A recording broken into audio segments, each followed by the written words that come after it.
Friday Night Racing on Off the Ball. Brought to you by Horse Racing Ireland. Love every racing moment. Visit hri.ie.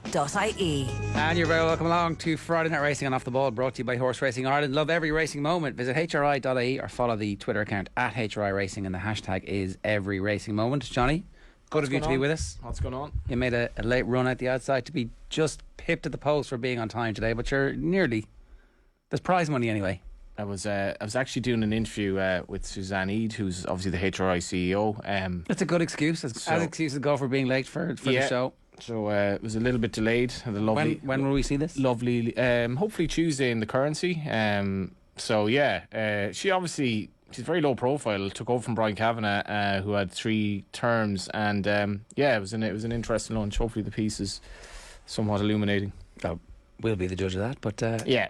I don't like journalists who say what followed was a very interesting conversation, where such as, well, like you're telling me it's interesting, maybe it isn't. Yeah, you know? And all the good bits are always off the record. So hopefully the good stuff is on the record and you can read it next week.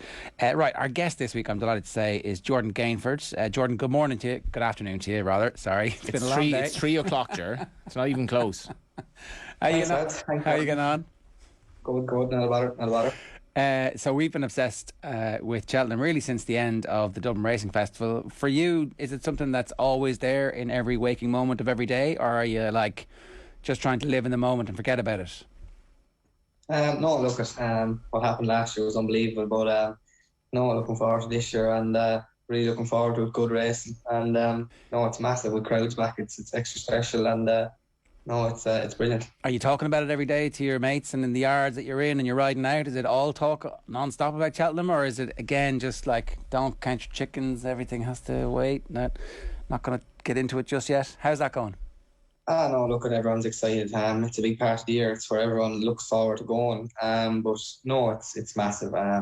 Look, Horse are in great form here. Everyone's excited, and I'm sure they'll start kicking off maybe Saturday before to head over. So no, it's exciting times. Have you ridden at Cheltenham with a crowd? I have once, yeah. Twice actually. I rode a horse in an amateur chase one time for Katie Price, and I rode last September as well. I was lucky enough, definite plan, got across the line in front, so twice, yeah, not at the festival, but that's what I meant. Sorry, Jordan. Yeah, so you haven't ridden at the festival in front of a crowd yet? No, I haven't. No. So that is something to look forward to. Yeah, massive. To be honest with you, I think I rode once with a big crowd, and that was at the start of my career as an amateur in Down Royal on Stephen's Day. So yeah, it was massive to have the crowd back this year, and. No, it was massive, and something to really look forward to now this year. It does make a difference, doesn't it? I know, like, racing was amazingly well able to survive. Because I think, like, if you watch football long enough with no crowds, it got very, very tedious. Whereas racing was okay, but like it does make a massive difference, I guess. It does. Even when you're bringing horses away schooling, like it's like a schooling day, really, on his colours, and didn't even have owners there, but. No, it's to have a crowd back. Like sometimes you'd hear the crowd, and obviously more times at big meetings you would hear the crowd. So no, on a big day it is. It's massive. What do you hear? You hear the roar, I suppose, in the last furlong. After the last, if you have a bit of a chance, you hear the roar, and no, it's hard to explain really, but I mean, you hear nothing, only the horses blowing and. Horses coming to you and birch cracking when there's no crowd there. So when you are there, you wouldn't hear much of that. So the shunter last year, would that have been any different for you, because he was so well backed? You'd imagine half of the crowd nearly would have backed him or let on they backed him, so they're going to roar him, jumping the last as you're steadying him into it, and he's about to win the race. Like, would it have made any difference to you in terms of your nerves or anything like that? I suppose, as I said, I hadn't ridden in a big crowd, only in Stephen's Day. I think it was 18. So look, he would have, to be honest with you. I remember going out into the prayer ring that day, and you wouldn't hear a pin drop. You know what I mean? And look, there was no one there. It was just trainers, and you walked out, got your instructions, and it's like me talking to you. It was as clear as that, you know. He was a hot start of a horse, and I suppose no crowd there. It helped him as well. But No, if it was to be this year, I suppose it would have been bigger. And at the time, I was only after turning conditioning, so I didn't really know much about its success. What did Emmett say to you going out? Actually, very, very relaxed. So I remember walking the track with him that morning, and he just said, keep everything simple. He said, just try to get a good break and get him into a rhythm as best as you can. Did you feel the nerves? To be honest, I didn't. If I'm being honest, I didn't. I used to ring Davy Russell every morning. I got up after riding out, in Cheltenham in the morning. I used to go back up to the hotel and get shower and get changed, and I'd always ring him and ask him for advice on the day, what I was riding and what he thought. I mean, you couldn't ring anyone better, and he was my idol, always was and always will be. So no, between him and Emmett on the day and my agent Gary Cribben, they were all very good. Davey was your idol, sorry. He is, yeah, he was, and he still is. I think, to be honest, I think he's the best man that ever zipped a pair of boots on riding. So why so? I just think he's brilliant. He's never in the wrong place. He's relaxed. If you ring him about a race, he's able to tell you in 4 words about the horse, and just keeps everything simple and relaxed. I mean, he's been around the block. He's been pointing. He's been champion everywhere he can. He's won the biggest races he can. I think he's achieved everything in racing, and just to watch him on a horse, he never moves. I mean, down to a fence at whatever age he is now, he's never changed his style since he started riding, and I think he's an amazing man. What age are you? 21. So I think, do you appreciate that when Paul Carberry retired, I think there was an appreciation. We may never see the likes again, and some days you just randomly think of when you'd back to horse that Paul Carberry rode and how he was like, how can you tell the dancer from the dance? He was an artist. Then you've Ruby and, possibly the greatest national jockey of all time. But does Davy, in your view, belong to that bracket of horsemen that we'll never get the likes of them again type? Absolutely. Even if he's on the ground, standing beside the horse or on a horse, he's just an out-and-out horseman. In my eyes, look, Ruby Walsh was special, Barry Garney was special, but I suppose I'm that bit closer to Davy, and talking to him on the phone, a couple of times a week or maybe once or twice, and I just think he is unbelievable. To say he got Tiger all around in 2 nationals and jumped the way he jumped for him, it's just unreal, and to get him to win as well, it's amazing. How did the relationship with Davy come about? When was it okay for you to ring him up and say, here, give me a bit of advice? How did that come about?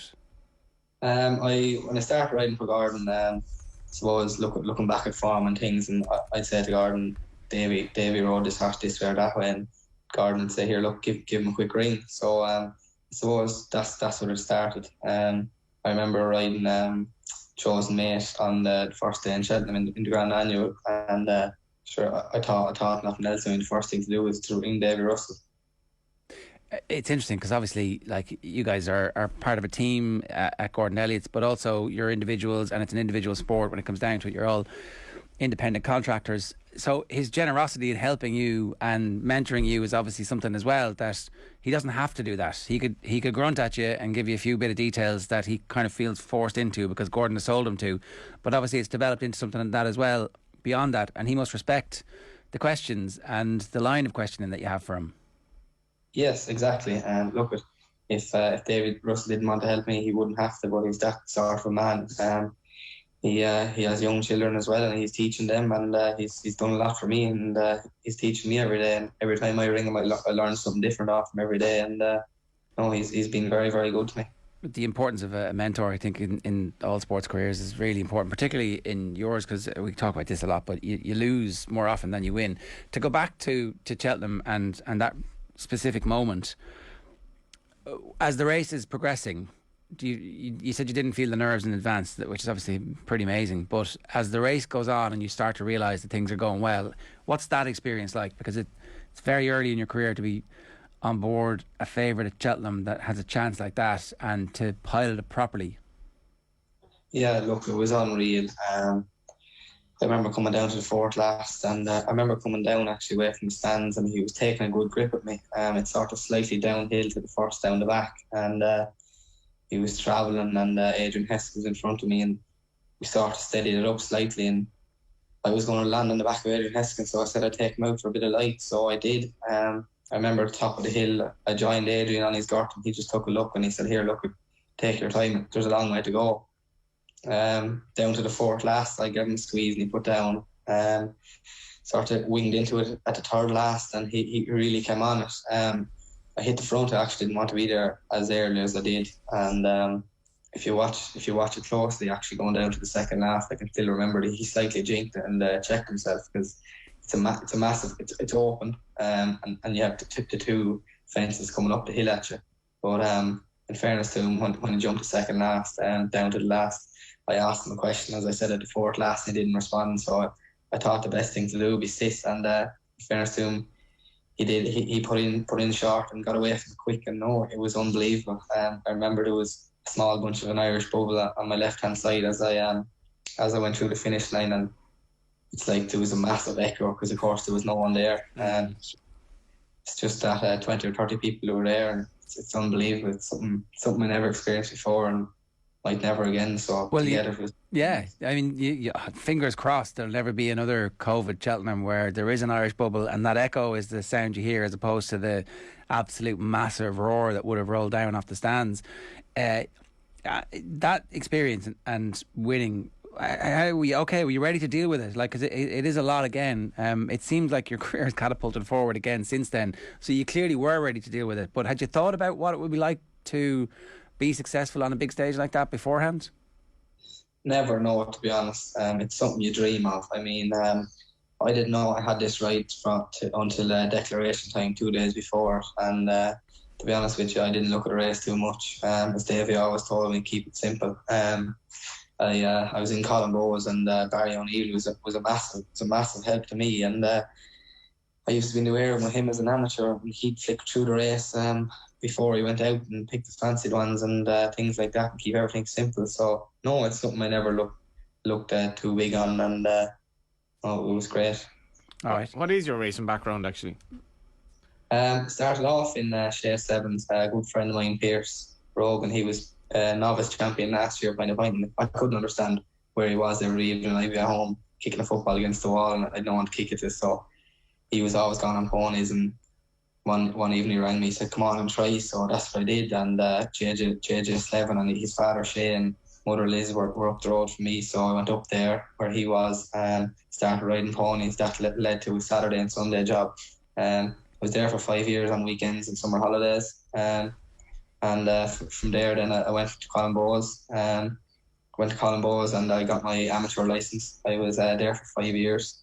Rode for Colin loads, and grew a great partnership with Warren Ewan in the north. You know, look, between them both, they've handled some great horses. I mean, you're with Barry O'Neill and Rob James every day, and Collins and all the other lads in the yard. When Walsh head man, they were all very, very good to me.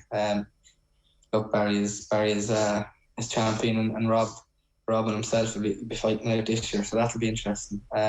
So no, I was there for 4 years, and with COVID stopping point of point, and at the time my weight was good. I was after spending a week here with Gordon one summer, and I gave him a buzz, and he said definitely come on ahead and join us. So that's what I did, and it's been great. I have Craig Cribben as my agent, and he's done a powerful job. And it ends up with a winner at Cheltenham last year. Just a reminder, of course, My Racing Moment is brought to you by Horse Racing Ireland. Share every racing moment.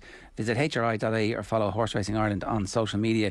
Just to go back to that bit where you're point-to-pointing, like at that stage, does it feel like this is going to be your career, that's what you want to do? Are you still thinking you might not do this, or was there an immediate kind of, okay, I'm doing this because I want to do this for the rest of my life? No, to be honest with you, I remember when I started off in Shades, I used to get ponies off him, and I used to ride him up and down to work, so that's how close he was to me. And I used to see how hard I could go home in the evening and how quick I could go up in the morning. So all I wanted was to race, and at that time to be a jockey. So no, look, it was brilliant to have that experience, and no, it's something I always wanted to do. I've said this before, and I think you're a living example of it. Like, if you put 100 kids on a horse or a pony for the first time who've never experienced before, how many of them would say, yeah, I love this, I want to do this? Sure, I suppose, I don't really know, to be honest, can't answer. But what was your experience? My experience was the minute I got on one, I just wanted to find out how hard it went, and from there it just jump speeds, and no, I just loved it from the very first one I sat on. What age were you? I was 14. So you like we we had Liz Lawler on last Friday, and she was saying, I'm not sure about my daughter. I'm not sure she's shown really a real aptitude for riding. And we were saying, what age is she? She's 3. I was like, well, geez, that's a bit mad. So you were 14. You were a relatively late vocation. Yeah, I think I was actually 12. 12, yeah. Okay. So, yeah, 12. Was it adrenaline? Like, is it an adrenaline rush or an adrenaline, like a quest for a buzz that made you think, yeah, I like this? Yeah, it was. Look, sure, when you're riding them ponies, all you want to do is jump, and go fast, and that's what I did anyway. So, no, it's something. It's something. If you like it, you like it, and if you don't, you don't. And I just loved it. If you get a fall, all I want to do is get back up and go again, and go harder and jump more. So no, I just loved it. The decision to turn professional, you kind of have framed it there earlier as the timing and COVID and no amateurs anymore. Was it obvious anyway? Was that your path? If there had been no COVID, would you have turned pro anyway? Not as quick, no. I think I was up here for a summer before I turned, and I was to go for another couple of weeks the following summer. But I remember I went around and I spoke to Colin and I said, look, is it a good time or what is the story? And Barry as well and Rob. And they said turn, and I actually think I waited a month or two, and I still thought about it. Collins would have been 10 minutes up the road for me, and I would have done plenty at home, like my father in the evenings at farming at home. So no, we thought about it for a month or two, and eventually I went ahead and did it. My weight was good. I was 9.5 stone, so I gave Gordon a text, and he said belt on. It was a very good decision, it turns out. You've written out your claim. I don't know that much about this, and again, we've kind of constant process of education here, but it seems from the people we've spoken to over the years, you've written out your claim pretty quickly. Yeah, I suppose I have. I wouldn't have done it again without my boss Gordon. Some great owners here. My agent Gary Cribben has been second to none, very good to me. So yeah, it was quick. I broke my wrist in Naas in the fall in November, and that sort of upset the thing a little bit. But we got back and we got rolling again, and yeah, it went. I don't know whether that's a good thing or a bad thing going too quick, but it's gone now, and we just have to face into things. I suppose it's like going straight into the Premier League. You know, you're with the top lads, and you just keep your head down, and we'll work as hard as we can. You're still getting winners though, and you're still being asked by owners that they want you in. One of the biggest, most important trainers in the country is still putting you on some of his best horses. So they obviously have a lot of faith in you. Does that give you confidence as well? Yeah, look at yeah, it does. But around good lads as well. Every day you're learning. And every day with horses you're definitely learning, and look at I'm lucky enough to be beside all them lads right now here every day with Jack Kennedy and Dennis O'Regan, Jamie Codd, Brian Cooper, you name them, they're here a couple of days a week, and to have them lads by your side every day now is brilliant. It's some team, isn't it? It is. It's a massive team. I mean, from Gordon, head lads, ground staff. I mean, there's 40 odd people here on a lot every day, and more on weekends, and jockeys in schooling, and Wednesdays a busy morning. So no, it's all go, and it's great. What's Gordon been like? Because I got the impression, like, subsequent to the suspension, that he just came back hungrier than ever. And we talk about the Irish trainers and the strength that they have, but like I would imagine Gordon is only going to get stronger. Has that been evidenced at home as well?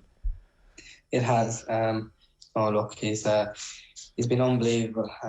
He's as solid as a rock. Horses are flying, and throughout his time away, the place ran smooth, and he came back with a bang, and horses are in good form. He never lost it. He's the hunger. I mean, what he's achieved for his age, and the amount of time he's been trained is unreal. I mean, 3 Grand Nationals, Gold Cups, you name it, he's won, and it's like all them top jockeys, they just want more and more, and he's great at his job, and it's very lucky to be a part of it. And it is like, I mean, Killintra is like a 5-star hotel for horses as well, despite what people might think, isn't it? It is, absolutely. What facilities is here, swimming pools, everything. Everything is top quality, top class.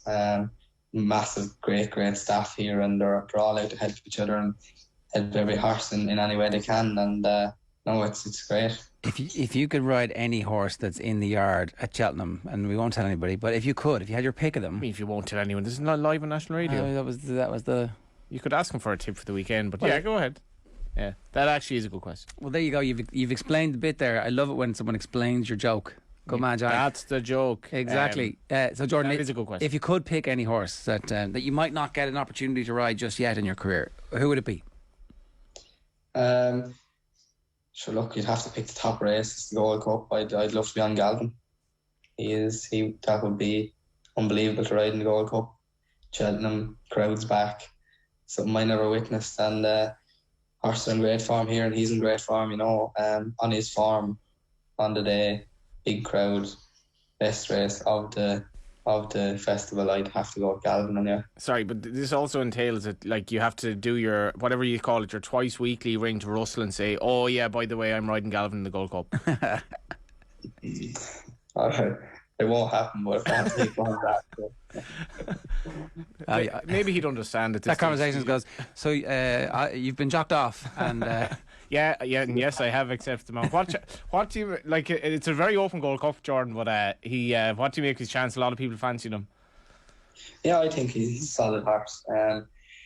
His performance in Leopardstown is puts him right up there to be very competitive in it. He's in great form. It's a while now since he had a run, and he's doing everything well at home, and top man is back. And on the days he performs, so look, he's there with a big chance in there. If you're a fan of Russell, you got to be a fan of that ride at Leopardstown. Yeah, it was marvellous. There's people that are just great at it, and look, he's probably not a massive horse. I don't mean he's small, but he's not massive. He ran a great race with Jamie in Down Royal, and he came out there and did what he did in Leopardstown was brilliant. And like, obviously we're a country the same in Britain, and we love our pets and all that, like, and people maybe don't understand the relationship that the likes you have with horses that you ride with. Who are your favourite horses from an intimate perspective in Gordon's? I've had a great partnership with Tullywag. I won three on him during the summer. The last day I won on him was in Gorn in a nice novice hurdle. He's owned by Bective Stud, and they actually sponsored me as well, so that was great. And they're massive supporters of the yard here, and he's a very straightforward going horse. So yeah, he's probably the pick of him. And actually, Bective Stud, so Noel and Valerie Moran, like, speaking of ambitions and all that, I get the impression from the odd time I've spoken to Noel that he's in this for the long haul as well. Yeah, I honestly don't know, but look, they've invested in a lot of horses. They've some lovely stock, a lot of young stock, so coming along, and that's what you have to have. And they're really interested in it, and it's great to be sponsored by them. It's kind of cool because Noel makes his money, but he puts it into like Bective GA. He loves Meath football. I think he might be involved with the Meath's ladies GA team in sponsorship, and he supports effectively his local yard, which is Gordon Elliott, which I think, I don't know, it's nice to have that local connection. And I think it'll definitely help Gordon's rise as well, that this guy, like Jigginstown might be exiting the fray, but this guy is somebody not. Else coming up. Yeah, okay. Last couple of questions about Cheltenham. When do you find out, do you have an idea yet about what your opportunities might be? How long out are you associated with horses that will run in specific races? I'm not sure what to run in the pot yet. I don't honestly know. What I do know is I'm flying over Sunday evening and there for the riding out Monday morning. But I honestly don't know yet what horses are going for what. They're doing their daily routine here and their normal week's work. So no, I honestly can't tell you what's going for what. Do you get any influence over it? Like, will you put me on him? We've got a great relationship. That horse loves me. Nobody else can talk to the horse the way I can. No, it's something I don't do, and I'm not going to do, but no, I don't, to be honest. We'll go over there and see what happens during the week, and look, if something pops up, it pops up, and it's brilliant, you know. It's the place everyone wants to be, and it'd be great. Of course. And what have you got in the meantime between now and then? 4 rides tomorrow, and we're in Wexford on Sunday, so couple of nice horses running, and we'll be hopeful for a bit of luck. What's your best chance for winner in the near future? We all like to help in these times of rising costs and inflation. All that, we all like to help the punters along the way. Anton, any shunter to look forward to? Look, I'm not probably great at tips, but ride a couple of nice horses tomorrow. I ride nice filly in the maiden. Nice horse in the maiden. I think actually Daphne Moon will run a nice race. So tomorrow in Navan, over 2.5. I think Navan will suit. She's really stare, and over the last 3 fences in Navan, it should benefit her. In an ideal world, how many rides might you get at Cheltenham? Sorry? In an ideal world, how many rides would you be hoping to get over the 4 days in Cheltenham? Oh, look, we'll be hoping to go over there and be there in one piece. But look, the Martin Pipe on the Fridays for conditions. Hopefully pick up one in that, and anything else would be a bonus. I honestly can't say now. And no, look, if we could get an extra one or two, it'd be brilliant. So this is written in the stars. You're clearly going to ride the winner of the Martin Pipe for Noel and Valliere Moore, and that's going to be Hollow Games. It's all coming to me now.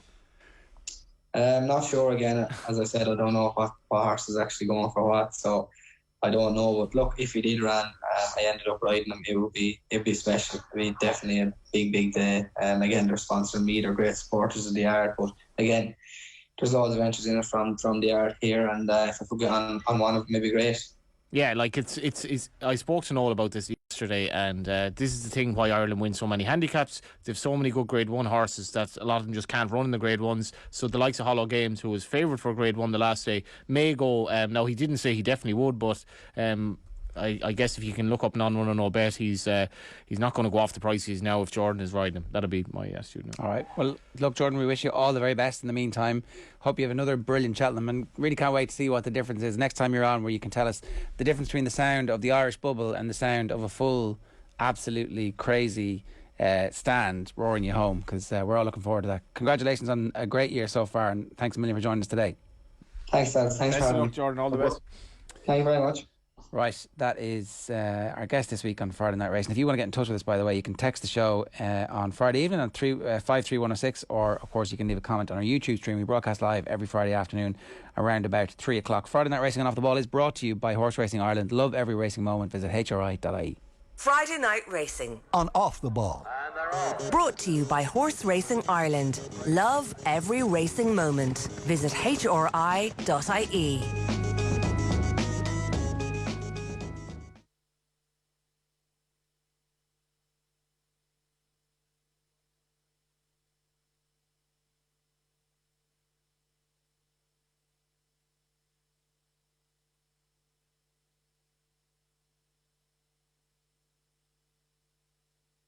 Friday Night Racing on Off the Ball. brought to you by Horse Racing Ireland. Love every racing moment. Visit hri.ie.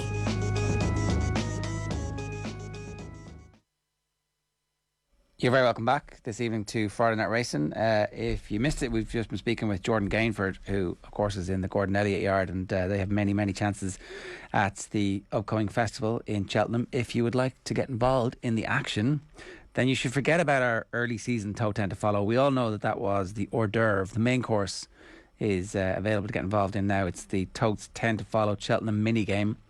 Visit tote.ie to find out about entering your Tote 10 to follow stable for the Cheltenham Festival, because it's kind of a run race. Johnny, we should crown the early champion. So now it will be Devon Lock-esque if he was to lose. I'm a little bit worried about that you're overworked. You've gone from saying good morning to good evening in the space of like 10 minutes. So there's no in between for you at the moment. You are first. Danny Mullins is second, and I am third in the Tote 10 to follow leaderboard. 371, 311, 265 is the score. Not insurmountable, but largely insurmountable. So just take the win. Take the win. Yeah, it's what's rare is wonderful and all that. But yeah, like a lot of these heavy hitters are going to be. I mean, I think they're going to be 6, 7, maybe even 8 odds on favourites here in Cheltenham, which isn't ideal. But yeah, a lot of the heavy hitters are out in force, including the likes of Honeysuckle. Daphne Moon in Navan was the tip from Jordan a little bit earlier on. But talk to us about the other horse that you talked about there at the end, Hollow Games. Why? Yeah, Daphne Moon is Just trying to place this horse now. Is running in Navan tomorrow. Is running in 2.5 miles. The 5:05 handicap chase, which is one of a couple of difficult. That is an interesting race because the great all class returns after 2 scratchings for Ronan McNally could go off short price again.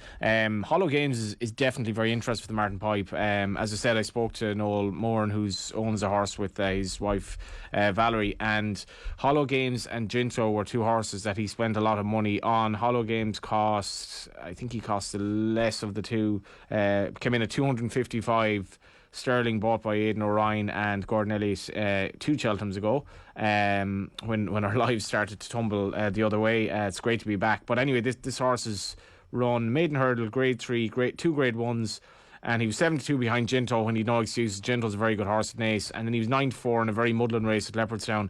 But he's gotten in off, I think he got in off 141-ish. He's gotten the British handicapper gives all Irish horses, almost all, a higher rating than they have in Ireland, which might sound like it's kind of prejudiced, but it's actually not. It's kind of logical if you work it out. But anyway, this horse hasn't gotten a particularly bad mark, and I think a strongly run handicap will bring his stamina into play. And if he goes to the Martin Pipes, obviously it's a race named after Gordon's boss, Martin Pipe, but it's also a race for conditionals, which Jordan would be one of the strongly kind of pursued guys in it. He's 12-1 at the moment. He's not going to go off anything like that if he runs in the race.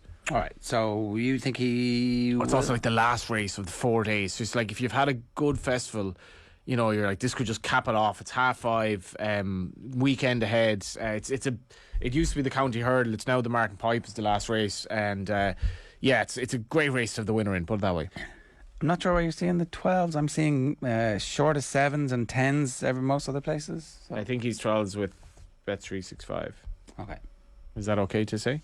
Yeah, I'm not sure that's no bet though. So in fact, I don't think it is. But so maybe that's the price. Take your chance. See what happens. I think he'll run very well. All right. Anything else this weekend that we should be looking forward to?